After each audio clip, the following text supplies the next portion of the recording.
Blessed day to all of us, and let's glorify God today. You see, our life is full of storms. Not all of them are rain or heavy wind. Some comes as illnesses, health struggles, financial difficulties, and even broken relationship.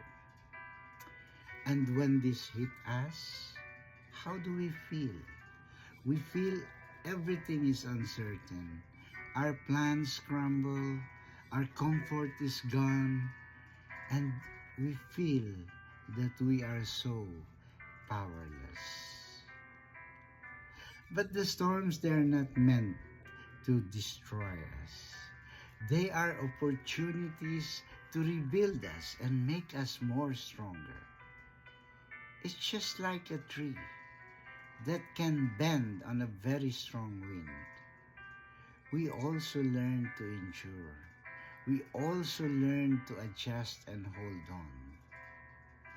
God does not leave us alone to face the storm. He sends help through others to ensure that we are getting that support while we are weak. And here's the blessing. When we are navigating in that storm, we discover our hidden abilities. We find courage, we learn patience, and we learn skills that we didn't even know that we had.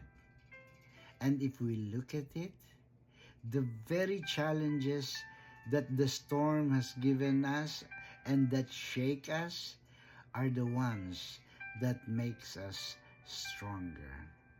You see, God promised in Isaiah 41:10, and He said, "Fear not, for I am with you. I will strengthen you. I will help you. I will uphold you with my righteous right hand." So, dear brothers and sisters, when life storms comes, don't give up. Hold on. Even when life becomes so overwhelming, remember, God is with you and there's a way forward. I hope this gives us encouragement, and thank you for joining me today. To God be the glory.